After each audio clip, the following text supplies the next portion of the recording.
Ring ring, it's time for another episode of Crossplay Conversations, the show where we dive deep into the world of video games while keeping it light. I'm your host, Luke Lewis, and today, for the first time in a very long time, I'm joined by my two co-hosts. First one, the Wii U Wonder Kid, Jacob McCourt.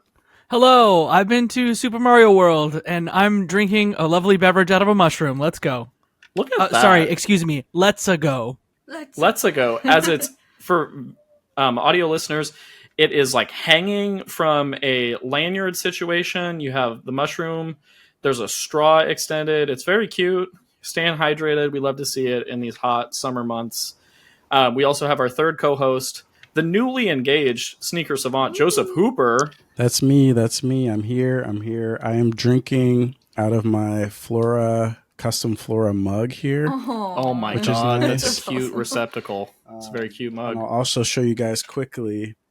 A new shoe has hit the desk. This is the undefeated Jordan 4. This is a legendary shoe that they just brought back, all right?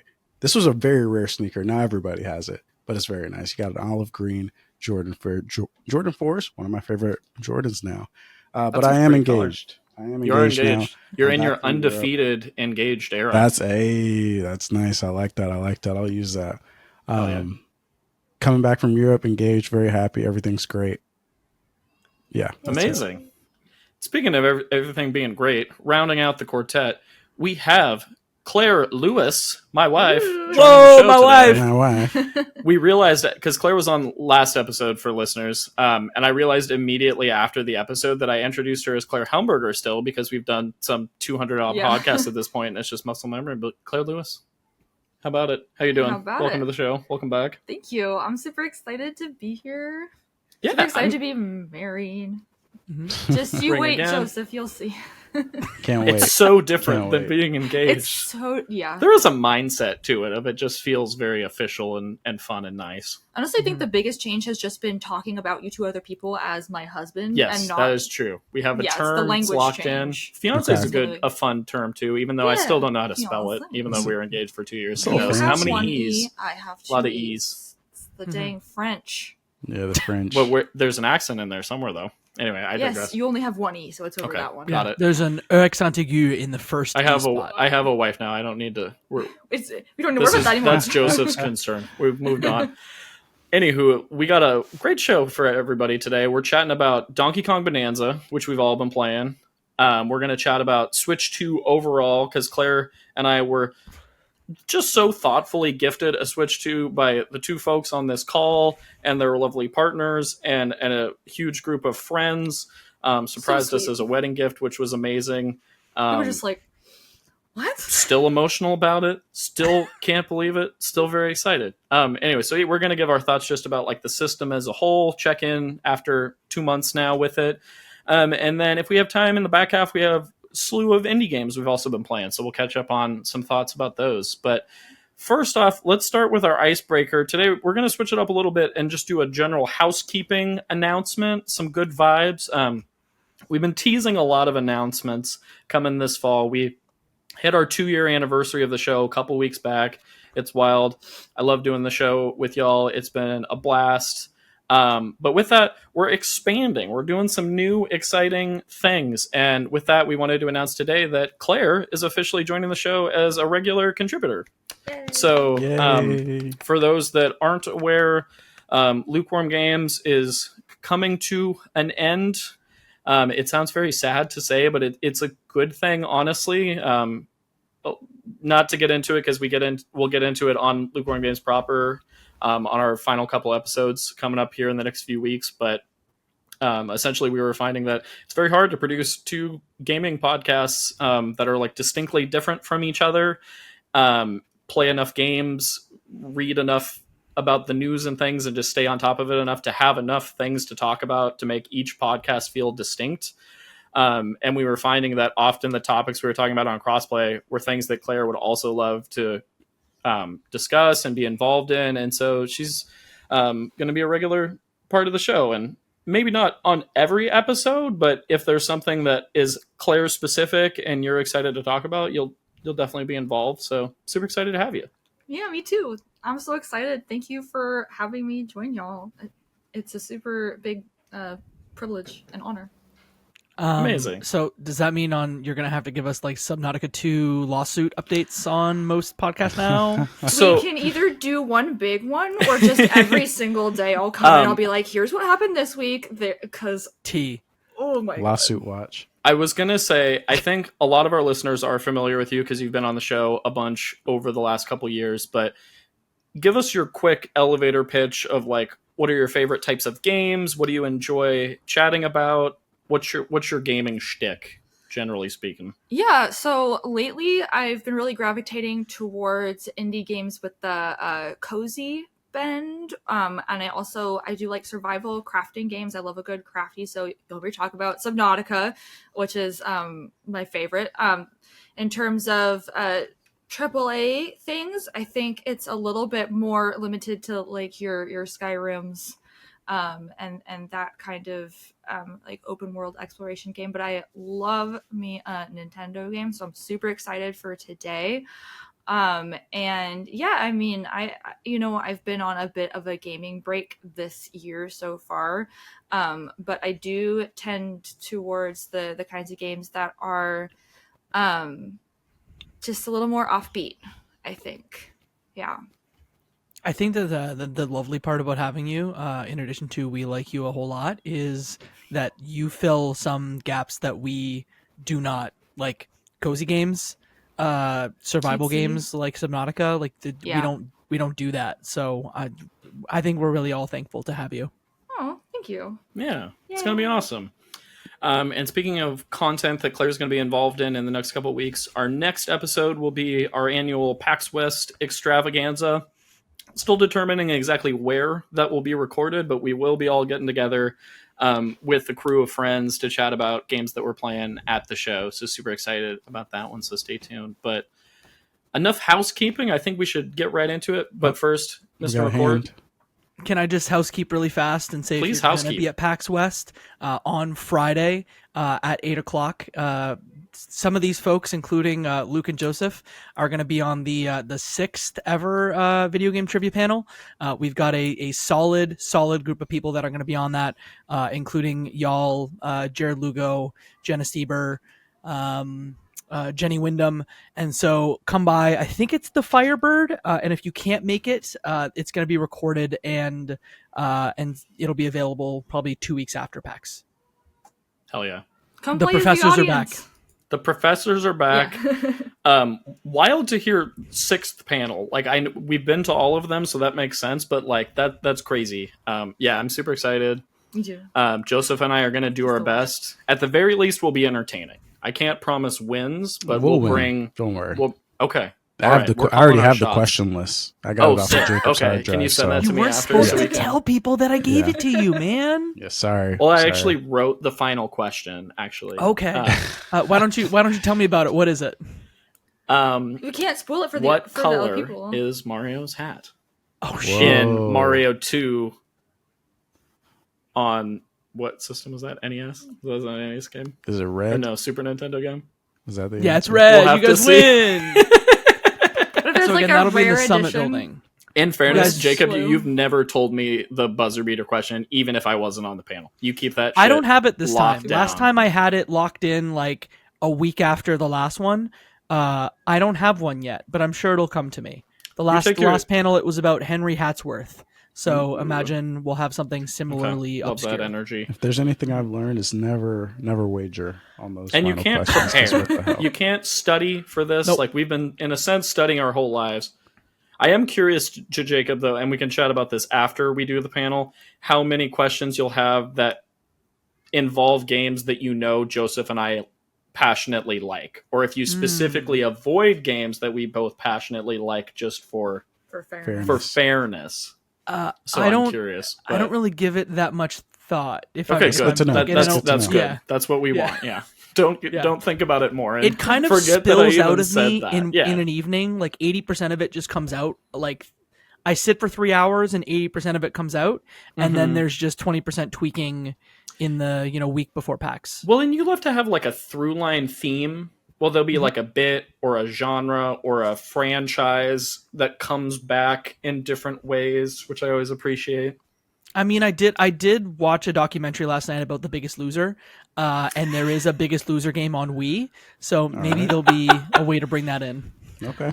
We Perfect. saw, I think, that same documentary. I saw that pop up, Netflix, and I was like, "How dare!" And Luke was like mid pizza bite, and he was like, "Get that off the screen." I don't know. Yeah, I was like, "Not during my Friday pizza." Yeah. Turns out that show is really bad for people's mental health. Who knew? That doesn't It surprise does not me to surprise some me. extent.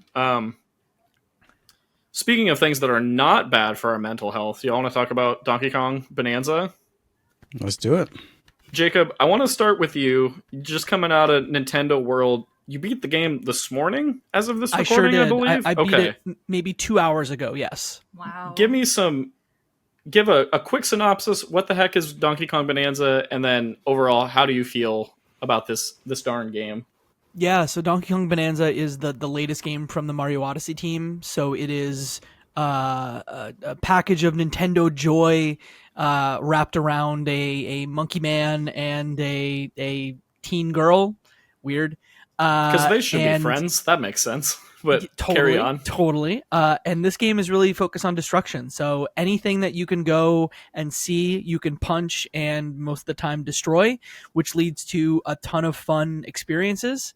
Overall, I really loved it. I have some reservations and some caveats to that, but I think that this is going to go down as, I would even say, like a reason to buy a Switch 2. Very high praise. Joseph, how you feeling? This game, let me take a step back. So I often talk on Player about the Switch and what it did for a lot of Nintendo's franchises, and how the Switch was a platform for a lot of the best franchises that Nintendo has to evolve in a really big way. We're talking Mario Odyssey felt like an open world evolution to like the 3D Mario platformer, where we have Kirby, who like got a new lease on life with Forgotten Lands, and obviously Zelda, with Breath of the Wild, is like complete game changer for the entire gaming industry as a whole.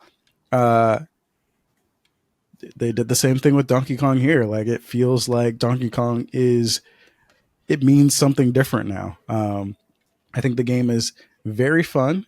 Very exciting. It's nice to literally go monkey mode, monkey brain, just smash stuff, get banana, break directly through everything in my path just to get to the banana silhouette. That's very exciting. And yeah, I'm just having a fantastic time with it so far. Seems very creative. I like the little touches on it that we don't really see in other Nintendo games, like the little bit of voice acting that we get from Pauline, and kind of like the little bit more cinematic moments. So I think they definitely have done something special with this. I don't think it's like the perfect game, but I think it's, job well done for sure. Nice. And how far are you in it? Just before Luke and Claire jump in, Joseph. I don't even know how to judge that. I'm like on. What sub level are you at? I couldn't tell you. There's a sub level where you make a decision to figure out which sub level you want to go to. I made a decision, and that's like where I'm at. If that makes sense. So like that feels like the third or the halfway point. Yeah, it's like probably like the third. I just got my second Donkalution or whatever you want to call them. I don't know what they're Bonanza your form. Power. Or special power. Yeah, I'm picking up what you're putting down. Your Bonanza babies. Got it. Yeah. How about for you, Claire? I know this in particular was your first like non-Mario Kart playing by yourself, new Pro controller in hand game. Yeah, this was my first time using that Pro controller. So on that topic, real quick, I was very impressed by the haptics in that thing. It's a good controller, real good controller. A little bit of hardware note there. So I just started this game, and I'm on the first sub level, so I think I'm definitely the earliest by like a lot. But I have been really impressed with how satisfying it feels to play, and just like how, like you said, Jacob, you can smash through pretty much anything you can see. And there are like caveats to that too, and little things that you have to like power up and whatnot, or obstacles you have to overcome. But in general, just like being able to obliterate everything in your path, and it just feels so satisfying to collect all the gold and all the different ways you can hit things. So I'm really enjoying it so far, and I'm super excited to. I also watched you play a little bit, so I've seen the little things that come down the road. But I'm really excited to see what else happens later. Yeah, I think I'm in the same boat as y'all. This game's so awesome. I've been enjoying my time with it a whole lot. Joseph, you mentioned the comparison to Breath of the Wild, and that one really sticks with me. It's a different type of game, obviously, but there is that same immediate sense of wonder and polish and just general like, wow, Nintendo really just like let the reins down, for lack of a better term, of just like, you can pretty much do anything in terms of smashing. The level of exploration is so fun. I think just movement and traversal in the game feels really, really solid. Like the ability to climb on stuff once you get your like Bananza abilities and you're smashing in different ways. I just think this game is really, really something special. And I think for me, I love 3D Mario, but I do consider myself kind of like a B-side Nintendo fan, where like some of my favorite Nintendo games are like the weird offshoots of the Splatoons or the different GameCube things, or the ones we don't talk about as much. So having a new 3D Donkey Kong game is just a ton of fun to me. I love learning about the world. Is a weird thing because it's like Nintendo games are it's a world building in a different sense, but just the vibes and the energy of this game I think are so fun. And specifically, I want to shout out the fact that you can change Donkey Kong's fur color and give him pants and all kinds of weird shit. Like, I'm just glad that they didn't take themselves too seriously with this one. And absolutely having a blast with it so far. I think I'm somewhere between Joseph and Claire, where I feel like I've put like 10 hours in, but I'm only on the like towards the end of the second major world. So still quite early, but I just like running around. I keep trying to find all the hidden secrets and just really taking my time with it. So there are a lot of collectibles here, and so that I'm sure that scratches the collectible itch. Where having finished, I don't know if you guys want me to say how many bananas I ended up with. No, go for it. Just to give you an idea, in the 300s of bananas. So cool. I know that some folks who are completionists will go, Jacob, but you didn't finish the game. I would imagine that's about half of the bananas. I spent some time in each world, but my whole playthrough was about 16 hours to hit the post game. The way I'm playing it is like I'm not moving on until I'm no longer having fun in that world. As long as I'm still having fun exploring, hanging out, trying to find all the things. If I get a little bored, then I moved on. So yeah, I'm a collectible sicko, or like ADHD or ADD when it comes to that, where it's like, oh yeah, I got to get every banana I can. Like, until I can literally find no more bananas, I'm not moving on. So I've also like combed a lot of the levels, and like I've usually only left maybe like 3 or so bananas at this point per level. So I'm like, okay, this is pretty fun.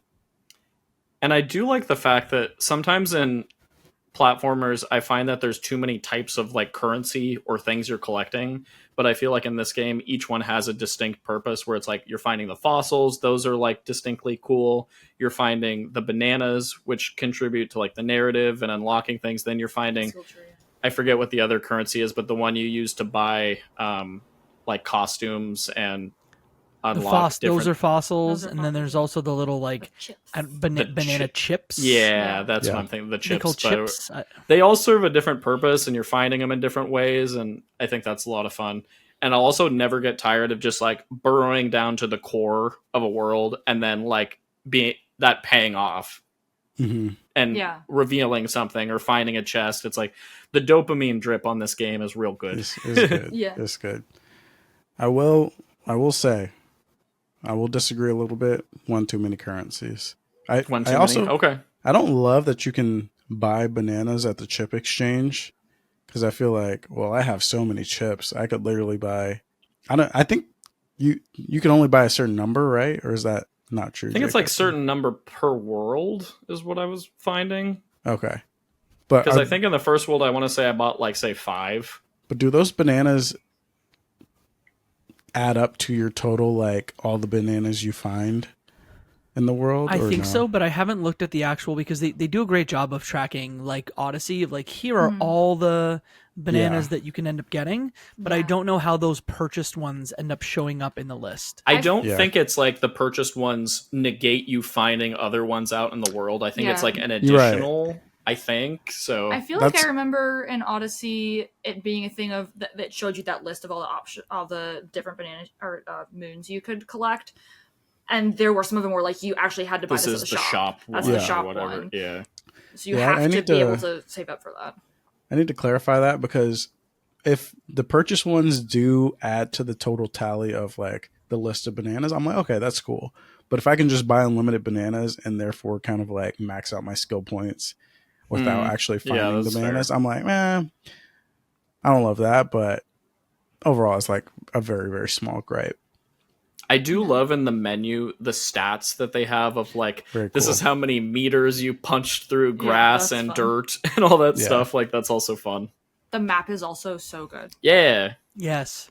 And how it like you said, you pause and then it pulls out and shows you a that's 3-dimensional awesome. picture, Yeah. love zooms that. right in. I will call out, Joseph called out the collectathon of maybe there's too many collectibles. I'm shocked at how the performance on this game is not great in places. When you pull out on that map, sometimes you get like the littlest bit of slowdown, and I get it. Like, that is probably a technical feat to have a map be the in-game world. But there were a few boss fights, notably the final boss fight, where performance was not where it should be, and I was a little shocked Interesting. with the amount of slowdown. The final boss especially, there's slowdown that was shocking there. And I know that there's a lot happening, especially when you're digging Sure. down deep. But performance in camera sometimes, I think it got better as the game went on as far as the camera goes. But those are my biggest gripes, or that the camera is a Yeah. little fanatic or frantic at times, and then performance can get choppy. That's fair. I don't want to come off like I'm giving the game a pass, because I'm not. Like, that's definitely a valid criticism, but it's like, part of me is just like shocked that this game works to the extent Yes, that it sure. does with some of these physics-based things, where it's like, man, the fact that a kid could play this game and literally punch through any part of the map and go to a different spot and climb down a thing that normally would be like the end of the world and you die and fall, but in this game it's fine. That's just how it works.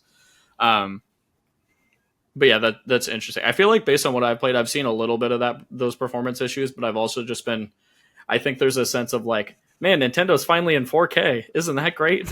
Where I'm just like, just amazed by that aspect alone, which it's like, damn it, I'm the problem. But I feel like I don't even notice some of these things because I am so used to my Switch Lite just chugging on the most basic stuff. Like, I've been replaying Subnautica. course. On the As flight one home from does. Hawaii, I was freaking out because I'm actually deeply afraid of the ocean. And so I was like kind of having a panic attack, and I just picked up my Switch and I put on Subnautica, and I just was like, we're not worried about falling into the ocean because we're 'Cause we're already already in here. the ocean, so it's okay. And that's like my coping mechanism. So anyway, and yeah, I mean, it's bad. The world is rendering as you're passing through it, and you just like, man, I hope I don't run through a mountain right now and get stuck. And things like that. There's I call it life-saving jank, where the enemies physically cannot attack you because they're moving too slow. this is still Subnautica, right? Okay. Yeah, so I'm just saying, got it. and other games have issues Your too. bar is I kind of just don't notice it I hear you. sometimes at a certain point because I'm just used to like really, really bad stuff that like if it's a little bit slow, I kind of don't even register it. Maybe I also just haven't played enough to experience too much of it yet, but I have a Did you guys play question. it handheld or in the dock? Because I played it mostly docked, and that's where I kind of saw. I've played I it played only it docked. handheld. I haven't Only played handheld. handheld at all for that one, actually. I'm planning to take it. I leave for Gamescom on Monday, and then I'm planning for that to be my flight game. So I will Yeah. report back. I I'm played curious it how during it Europe. feels. Feels good. I have no qualms. It feels great. Like, it looks pretty great. I haven't. There's definitely like some things where it's like, okay, I'm like, detonating an entire mountain with my fists. Of course, there's a little bit of slowdown. I haven't seen that many performance problems though. Probably because we're also not rendering at as high of a resolution when you're in handheld. But yeah, it's been pretty decent. I do have a question for you, Jacob, since you brought up boss fights. How do the boss fights ramp up or scale up in terms of like creativity? Because there was a moment earlier in the game where they're like, look, man, you got to get ready. This guy is not to be messed around with. He's going to be a pretty tough fight. And I was like, oh, shoot, okay. And then I forgot what enemy he was. He shows up. I turn into Bonanza mode and I punch him for like 10 seconds. And it was like, oh, he's dead. He was no challenge at all. The boss fights are imaginative throughout, but they are all minus the final one easy. I was shocked at how little challenge there was. There's honestly sometimes more challenge in the just platforming than there is with the bosses. Yeah. None of them were challenging to me at all. As long as they're creative, there was a boss fight after the one I'm talking about where, you know, it's not your traditional boss fight. You are like doing stuff a little bit different. I won't spoil it. But I was like, oh, this is fun. It was still very, very easy. But I was like, okay, at least I'm not literally just going in Bonanza mode, punching the sky for 5 seconds, and then it's over. Yeah, some of them end up having chases later in the game where you'll get the boss down to half health and then they'll run away and you'll have to chase them and then continue the boss fight in a different arena, which I thought was cool. Nice. Monster interaction. But little to no challenge there. Yeah. Do you feel like... Oh, sorry. Go ahead. I was going to just say, did you guys play Spider-Man 2 on the PS2? Of course. Sure and did. There's a level where you're fighting Mysterio in a convenience store. And they're like, dude, it's Mysterio. He's robbing this convenience store. And like his little cutscene has like 3 health bars, like it's Dragon Ball Z Tenkaichi or some shit. And me and my buddy as kids, we were like, oh my God, this is so scary. We're like ducking behind like shelves and stuff. And you punch him one time and all 3 of the health bars go down. And it's just like absolutely hilarious. I'm like, that's what Donkey Kong Bananza reminds me of. I'm like, dang, this dude has a huge health bar. It's like, oh, Bonanza mode. He's a god. Nothing phases Donkey Kong Bananza. No, they I was just gonna say that connects too with the narrative of the game, where like Pauline wants to get up to the surface, she wants to get back, and then DK is just out here. He's just like, I just want some more bananas. Even though I'm finding bananas everywhere, I just want more bananas. I just want to punch stuff, and I want more bananas. And I'm like, yes, I understand that motivation. The transformations. Did you guys have a favorite one in between them? Because I thought that there were very few minus maybe one. I mean, you haven't seen them all yet, but 4 out of 5 of them I think were bangers. I think I've only seen one where I'm at, so I don't have like a barometer to compare to, but I love the zaniness of it. And this is a good segue too, because I wanted to talk about the music. I feel like the music in the transformations and then like the music in the entire game too is really, really fun. And they do some good stuff with it. Joseph, how about for you? What's your favorite? I mean, I've seen 2, and so I guess the second one is my favorite so far, just because it's not regular punch mode. But I know from like the direct, there's like supposed to be like an ostrich maybe, or a zebra is what I'm thinking of. I don't remember what the 4th one is, but I'm looking forward to all of them. Is it a spoiler to talk about like the transformation the first time you go into Bonanza mode and like the visual difference there, or has that been shown in enough marketing that like that's general consumption? Probably safe. Okay. Yeah. Let's just say, hey, we'll skip spoil ahead the first 30 3 seconds if you're like really concerned.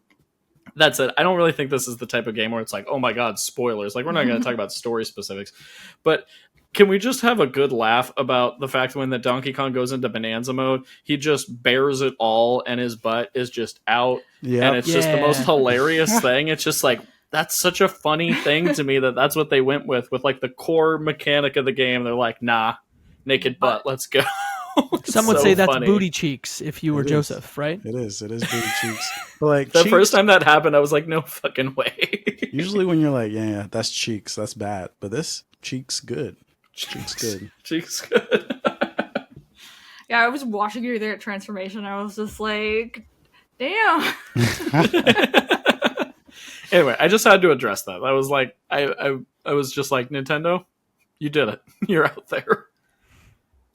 Awesome. One more thing about please. Bonanza. I will say there's been a lot of discussion on the streets, on the internet, everywhere.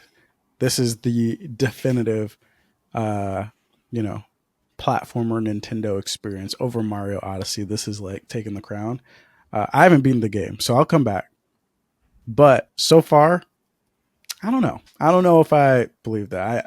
I still, as I'm playing this, I still have Mario Odyssey in the back of my head, and I'm like, I don't know if this beats that, because there's one thing that Mario Odyssey has that this game at this point for me doesn't have. I think because the level has to be so destructive in Donkey Kong Bonanza, I think there's less incentive to make super iconic areas on the map. Like, they look cool, but a lot of the areas don't really do anything outside of housing a separate secret area within that area. So we don't have as many like interactive points where you have a T-Rex sleeping on the map and you throw your hat on them, and now that area is like a whole little mini game, or like you have like little races through the map like you have in Mario Odyssey. I just feel like the levels had a little bit more interactability within them because they weren't worried about them all being blown to smithereens. So that's the only like differing factor where, and also there's just something about the way Mario moves that is just like like literally perfect. Like him throwing his hat out and like being able to jump platform off his hat and do all these other little crazy tricks. And it's not like you have to be like a top tier Smash Brothers player to pull this stuff off. Yeah. It's very nice. So I don't know. Mario Odyssey's still kind of king to me, but maybe by the time I get to the end, people talk about the end of this game. Jacob, I know you just saw it. People are acting like the end of this game is like the end of Avengers Infinity War. They're like, I can't believe what happened at the end of this game. I'm like, what could they possibly show besides more cheeks? The end of the game, and you guys clearly haven't been spoiled yet, which is nice. There is a cool moment at the end of the game. I will say that without spoiling more. Like a cool reveal, and then I think the last, let's call them 2 levels, are very good. I will not say any more than that. Okay. However, to your point, Joseph, the middle levels all feel very samey.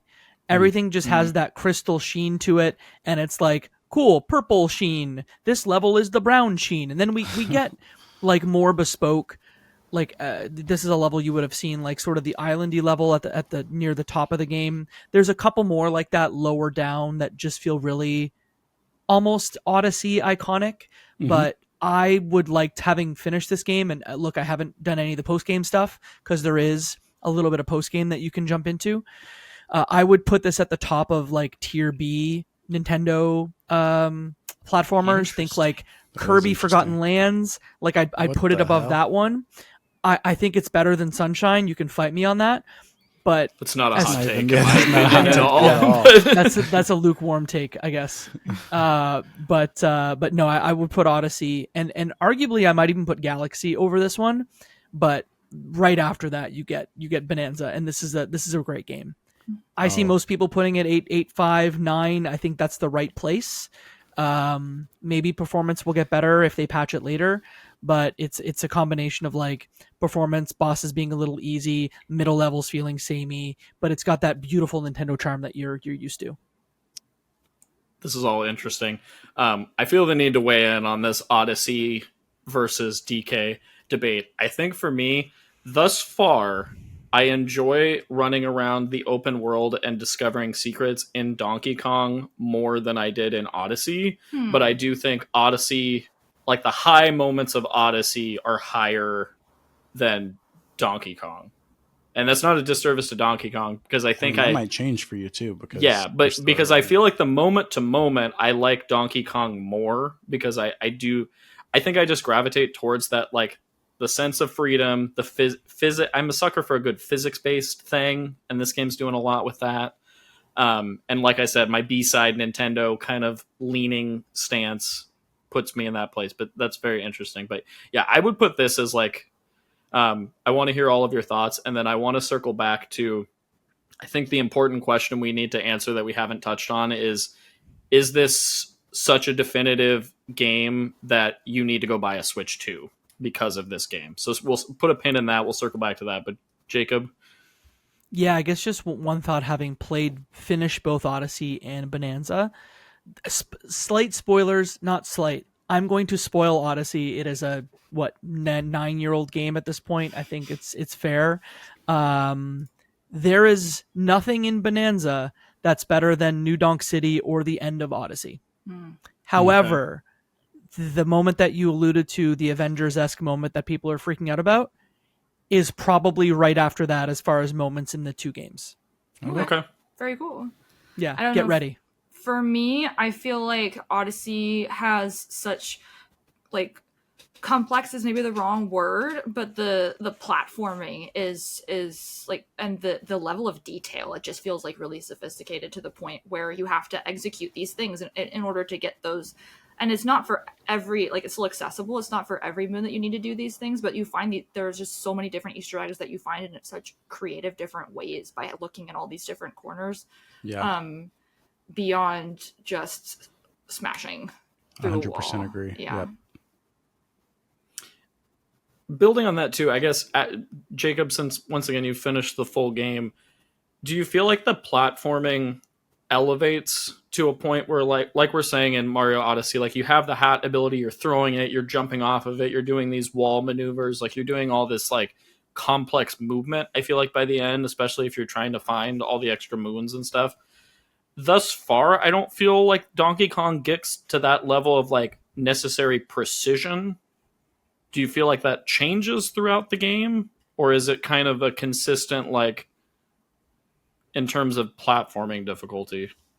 I would say that the platforming in the main parts of the game are not as complex as Odyssey. I think there's some cool stuff that ends up happening with the transformations where you need to, hey, see an objective or see an obstacle and, I need to use that specific transformation when you have them all, because you guys have seen this. You get a transformation and then they give you the tutorial, which is great, and then they, in the world, immediately you'll be asked to use it in a very specific way. But when you have all of them, you will see a challenge, and there might actually be two ways to go about, either punching through it or otherwise, which is cool.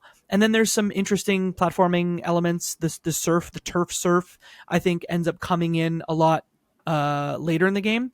But I think the challenge comes in those like challenge levels. And that's where you can kind of use, in the main game, no. Challenge levels, yes. You will be asked to platform and then use specific transformations in wildly specific ways in a way that I think is fun for the player. Nice. Okay. Cool. Good stuff. Okay. So you asked the question. Yes. Is this game good enough to buy a Switch 2 for? I haven't beaten it, but no. And I'm also like I'm pretty adamant, especially in times like this. There's not really any one game that anybody should just go out and buy a console for. Even if you're expecting there to be games that you're going to want to play in the future, I still don't think it's worth shelling out, what is it, $450 or $500 or whatever, and then playing Donkey Kong and being like, well, that was it. Time to wait for whatever you're waiting for. Animal Crossing 2. But then again, I wouldn't even put this, like, let's say I say, okay, yeah, this game is good enough to buy a Switch. I don't think that this is the game specifically. This is not like a God of War 2018 or a Super Smash Brothers Ultimate type situation where I'm like, this game will satisfy you for hours, or this game will change your life, or this is an Elden Ring. It's a good game. I think this is a must buy when you do get your Switch, but I don't think you should buy the Switch for this. Interesting. I think I disagree slightly, but I think it just depends on like what type of player you are. Like if you're a Nintendo fan, if you have a small backlog of maybe first party titles on the Switch 1 that you didn't get to and now would like to, I think it's good enough, because I think for me, when I first saw the Switch lineup, I obviously wanted a Switch 2. We didn't get one right at launch because of all the wedding snafus, and then obviously we were gifted the Switch, so take it with a grain of salt. But I do think Donkey Kong is a good enough game that warrants playing if you are a 3D platformer fan. Like, I do think it is that in that S tier realm for me, where if I hadn't been gifted a Switch 2, I would have wanted one after seeing all the buzz around Donkey Kong, and now having played it for myself, I'm like, yeah, I can see it. But that's also as someone who's like, I want to play Metroid. I want to play whatever the next mainline Mario is. I want to play a bunch of backlog Switch stuff. I've never got to Echoes of Wisdom. Never finished Kirby and the Forgotten Lands. That's getting now an upgrade. The new Mario Party Jamboree. We never touched that, so that's a new experience for me. So it's just like that's where I'm at. So it makes sense to have it, but that's not going to be the case for everybody. And I mean, I'll agree with you. Sorry, Jacob. Just real quick. This is the game I bought. Like, this is the game I was looking forward to when the Switch 2 got announced. Like, this is the one where I got it and I was like, okay, this is what I'm going to enjoy playing. And now I don't necessarily have another game that I'm waiting for at this point. Yeah, that's fair. Like, to your point, 100%, I agree. Assuming you're also in my position where you don't really have anything, like you've played all the Switch 1 stuff and everything. I don't know. Like, do I really suggest waiting for a year? Like, I think you could probably buy a Switch 2 at the end of the year and wait to play this and still be okay. But like you said, Luke, like if there's a backlog or anything, like, yeah, for sure. And we'll segue out of Donkey Kong here in a second, but just to mention Mario Kart World, I do think that game is a strong enough Mario Kart as well, where it's like Donkey Kong and Mario Kart together as a launch. Like, those are two really solid first-party games. Oh, Mario Kart hater. Sorry, everybody.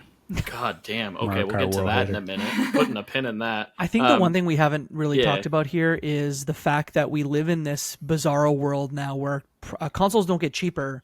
They are actually getting more expensive with time. And so keeping that in mind, if the console's not going to get any cheaper, if you're going to sell, you're a Switch 1 owner and you're going to sell your Switch 1 because, surprise, those are also more expensive now. I think there's a world where you could justify a $300 upgrade to get new first party Nintendo titles. I played Jamboree TV also, guys. What a waste of $30, but I digress. $30 Canadian. But yeah, for the Nintendo sickos, I think getting this console, you should just do it if you have the scratch for it, because it's not going to get any cheaper. And then, like you said, you have these two very solid titles, Donkey Kong and Mario Kart, that I really, you could put this in the pantheon of, with just those two games, in top 10, console launches as far as titles go. Hoops got a lemon face going. I know we did our Mount Rushmore of console launches, and it would not be in the top 4, but could it be in the bottom half? We could make the argument. Claire, I feel like you have a take ready. I'm just remembering when the Switch launched and Breath of the Wild was out, and it felt like this, you need to get a Switch so you can play Breath of the Wild because this is different and this is special. And I don't think that Donkey Kong is that. If we're looking at, going back to the original question, is this worth buying a Switch for? I agree with everything that, I think Mario Kart is great. If you're a Mario Kart fan, yes. I think that game is worth getting the Switch for. Maybe not immediately, but if they're not getting it cheap, I agree with everything that's been said. But circling back to the original question, I do think if you compare it to the original Switch launch with Breath of the Wild, it is not on that level. I think it's distinctly on a different level than that. Agreed. Sorry for the dead silence. I'm just taking that in of I don't disagree, but I also really love Donkey Kong. I do. And that's fair. And also I say that absolutely loving the gift. Yeah, totally. And, no, I don't. Yeah. To what Claire is saying, I remember I did not get a Switch at launch. I got it a little bit after Mario Odyssey came out, or right when Mario Odyssey came out. And to Claire's point, that holiday. Yeah, actually, I got it during summer. Actually, during one of my summer 2017. So I don't know what was going on then, but I remember distinctly listening to, here's a throwback for some people, the Rooster Teeth podcast, and here's a throwback for people, Gus Sorolla talking about Breath of the Wild and all the stuff that you can do to it or do in that game, and like freezing the water and like electrocuting and like doing all these like elemental things and all the shrines and stuff. And I remember thinking, I need to play this game. Like, this sounds insane. Like, I need to touch this. And not only that, Odyssey, also seeing the gameplay of that and like seeing the T-Rex and just being like, what is any of this? Like, how is these two games are like must plays for me. And I bought the Switch. I got those two games immediately, played them, and you know, not to mention Mario Kart 8 Deluxe or whatever. Holy crap. Like, I was like, oh my God, this was worth it 100%. Like, everybody should buy a Switch to play these things. I don't know that we're there now. Like, I don't know if people are going to listen to this podcast and listen to us talk about Donkey Kong and be like, oh my, I got to go buy it right now. I mean, it's just weird. It's just crazy. There's some games that have such an aura about them that you're like, what the, like, this sounds like a legendary piece of software. I need to go play this.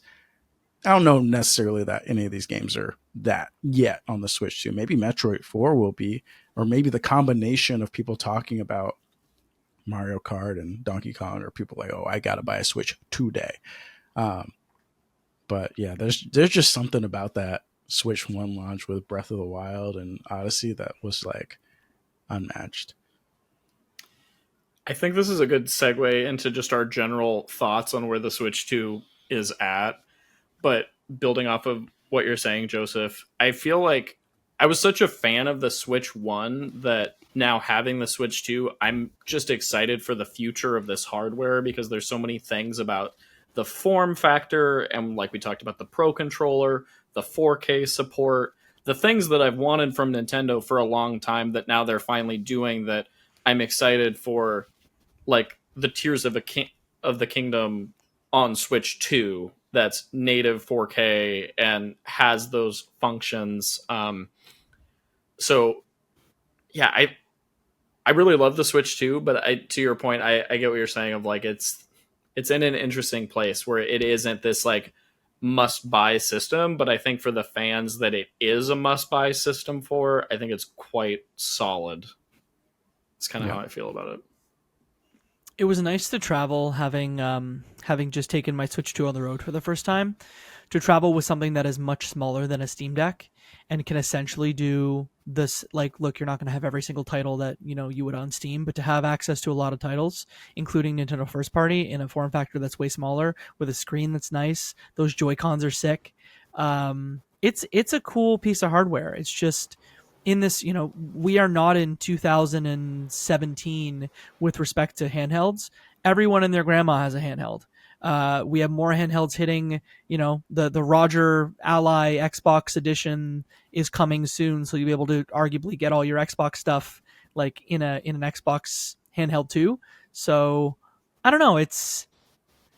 I appreciate having it, but if we weren't doing this thing that we do, and we didn't, talk, live, breathe every piece of new gaming thing that comes out, I don't know if I can recommend this as hard as I would the Switch 1.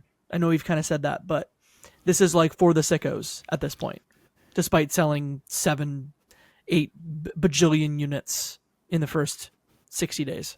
Yeah.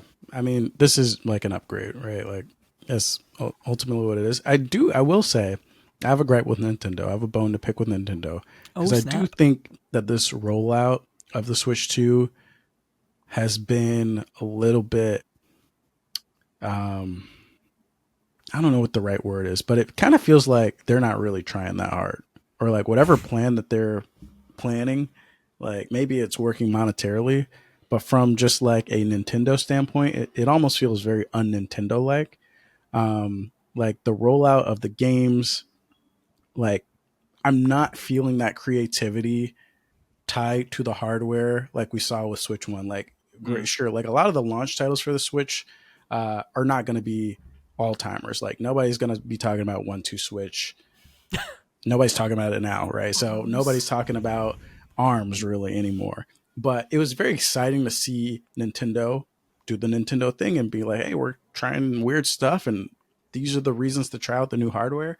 For the Switch 2, unfortunately, it kind of feels a little bit phoned in, where the hardware exists, we're advertising certain features, but the games that are being released alongside the hardware seem like they would have been released either way. Like Mario Kart World, all intents and purposes, could have been a Switch game. It doesn't seem like they really put their best foot forward to make this, oh, this is the next generation of Mario Kart. It is World, but it also kind of just feels like Mario Kart. And I don't feel like it feels like Super Smash Brothers Ultimate to Mario Kart or Super Smash Brothers, Melee or whatever. Donkey Kong feels great, but it also doesn't really feel like it ties closely to what the Switch 2 is trying to do. Going to what Jacob says about like there are some sort of performance issues and stuff. It's like, okay, this is a great game, but I don't necessarily feel like this is a Switch 2 showcase type situation. And I think one of the most upsetting things is the mouse movement, which is like the big switch up. None of the games really use it. Like none of the premier games use it outside of Dragon Drive, which, is getting, slammed to the high heavens by all sorts of people for like things that seem like they weren't fully thought through in terms of game design. So that's the part where I'm just like a kind of bummed. And also the dev kit situation where it seems like a lot of publishers didn't get dev kits. So we're having multiple Switch directs where it's like, oh, if it has a Switch 2 logo, that means it's coming out for Switch 2. And it's like, okay, well, 2 games have the Switch 2 logo. What the hell are we doing right now? Like all these people are buying this console, and it just seems like there's not really any plan to like roll out content for it in an exciting way. So that's the part of the Switch 2 where we're at 60 days. And I'm kind of like, okay, well, when is Metroid coming out? I don't know. Like, it just doesn't seem like they care too much. They're like, oh, you guys will buy it and we'll give you games. And I do think it'll pick up next year. I think we're probably going to go full steam ahead with all the exciting Switch 2 stuff. But this year I'm just like, it just seems like they thought we will buy it and we did. And we're just kind of playing whatever they built for the Switch that they held off for the Switch 2. So yeah, over. I think we underestimate the value of smart delivery, the Xbox marketing thing where you just put the disc in and then you'd get the optimized version, where here there's the confusion of, okay, cool, so I put the Switch one in, it's the Switch game, is it emulated, is it upgraded, do I have to download a patch, is it a game key card? I will continue to say, because I don't want to besmirch you guys too, but Nintendo often shows that they don't really care about their fans as deeply as, let's just say, like a PlayStation, for example. And the rollout, I know there's challenges of building a console in 2025 given the tariff situation, etc. But yeah, there's just rough edges on it that I am surprised about. Like it came in real hot and maybe shouldn't have.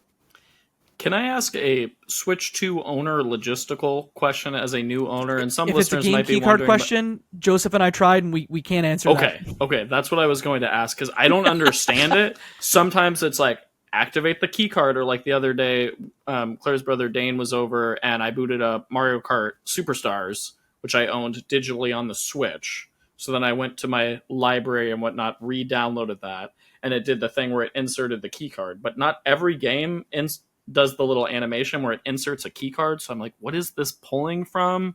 Well, that's virtual game cards, and that's different than game key cards. Right. Because game key cards are yeah. But why do we have these silly like virtual game card like, thing?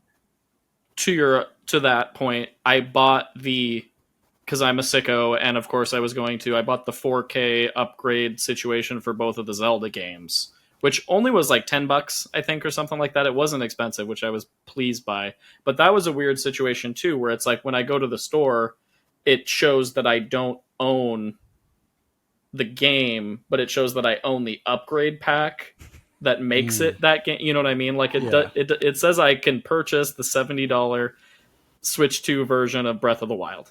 But then if I go to the upgrade pack for $10, I own that. But it's like, aren't those the same in a sense? Like, it's weird. Have you tried playing it? Does it let you I haven't play it? yet. Well, no, yeah, it'll let me play it, but it does the game key card thing when you start it up. Sorry, you mean the virtual game card thing? Of course, sir. Because that's because clear the game and key makes card sense. is that weird like digital code on a cart thing, and then virtual game cards is different. For longtime listeners, you'll be Marketing. very excited that I'm going to lobby to have this game key card business added to what's our category? Bad business, dumb thing. Yeah, I think this is up there. This feels up there with the PlayStation Plus tiers of like, what are we doing? What's going on here? Granted, is it impacting my play experience? Not that much. But as a consumer, I just don't love that I don't understand how it works or what version of the game I'm purchasing. Yeah. But can I try to explain it? Because Joseph and I tried to explain it really poorly. I would love to hear where you're at, because I don't understand. So I think game key cards, you have the traditional buy digital and buy a physical cart. The card has the full game on it, you're fine. The game key card acts like a game key, where it just tells when you put it in a Switch, it goes, oh, he has permission to download the digital version of this game. And it's really just like, if you remember the access keys back in the PC days, it's almost like they put an access key that's reusable on a cart. So you put it into your console, and then it goes, yes, you have the rights to download it, and then you can download it. And I think you can share it between people, but then the virtual game cards thing comes in there too. Okay, interesting. So we're 10% better explanation than when Joseph and I failed miserably at it, but maybe we'll understand it in 6 months from now.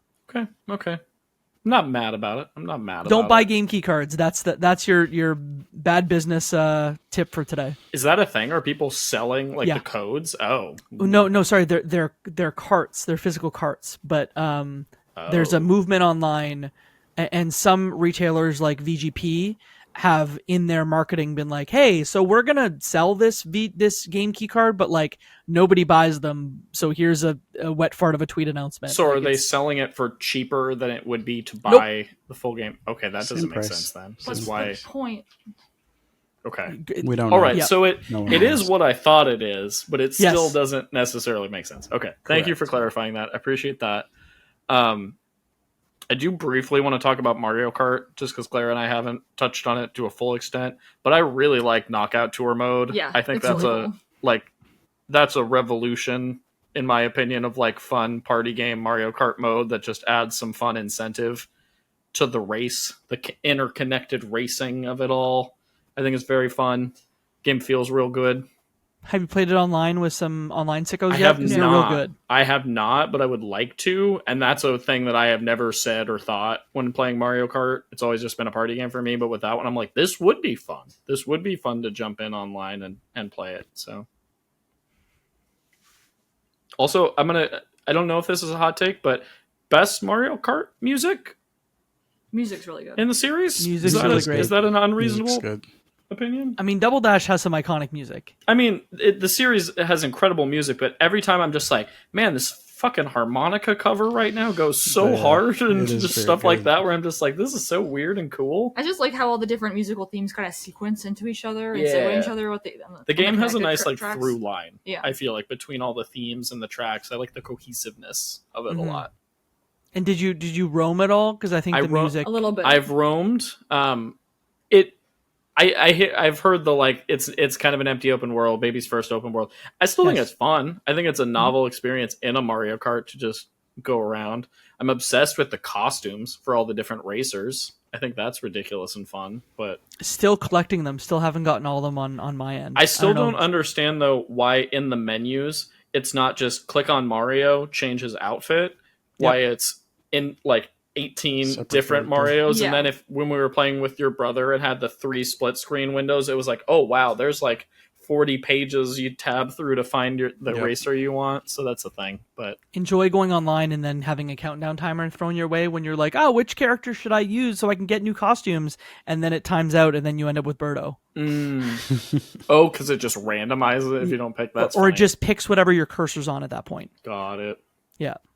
I do like the fact that it like kind of incentivizes you to try different characters, because you're like, oh, well, I want to unlock all the Bowser Jr. costumes, so now I'll race for him for a bit, and then I'll swap it out and stuff. But I do wish we knew how the character affected the cart weights, because you don't really know, like, hey, does Bowser make it 100% heavy or 90% heavy? Because you can kind of get to your preferred kart configuration through trial and error with whatever character you use. Almost like you're not going to get a very acceleration heavy kart with Bowser, but you can kind of do almost anything else. But I would have loved to know how those characters affect your kart stats. Agreed. I feel that. My current favorite is I like vacation shirt, backwards hat Mario, and then putting him on the bike that looks like a fish is a good time. That's a good bike. And the fact that that's a thing, thanks Nintendo. Appreciate you. Right on. Before we transition, I have to say one more thing, and it's Please. Ooh-banana, because we've gone an hour without saying Ooh-banana. Yeah. Classic. Ooh, banana. And the fact that that's made it to TikTok, where now people are just like posting clips of bananas with that audio, So good. makes me really happy. Claire, any additional Mario Kart Switch thoughts that we haven't touched on? I think I've shared all my thoughts. Okay. All right. Well, let's segue into a quick mini indie roundup of a couple games we've been playing recently. Jacob, I think we've both been playing Is This Seat Taken? Yes. Which was one I've been very excited about. It shadow dropped during the recent Nintendo Indie World event. How you feeling? What is this game for folks that maybe aren't familiar with it? And then what do you think of it so far? It's a game put together by Poti Studio and published by Wholesome. Shout out to Wholesome and Popagenda for sending both Luke and I keys for this one.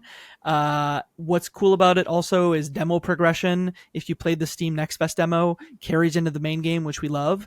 Oh, but nice. Is This Seat Taken in very simple terms is almost like a logic puzzle game where you'll be given a series of very cute little shapes that all have their own particularities. Maybe they don't like to sit next to a person because they're stinky, or they talk loud, or they have a big hat, and your job is just to put them in the right seat, is the seat taken, in a variety of different situations. So sometimes you'll be configuring people in seats on a bus or at a movie theater or at a bar, and your job is to make sure that just everybody's happy with the seat that they've chose, given their very particular behavioral quirks.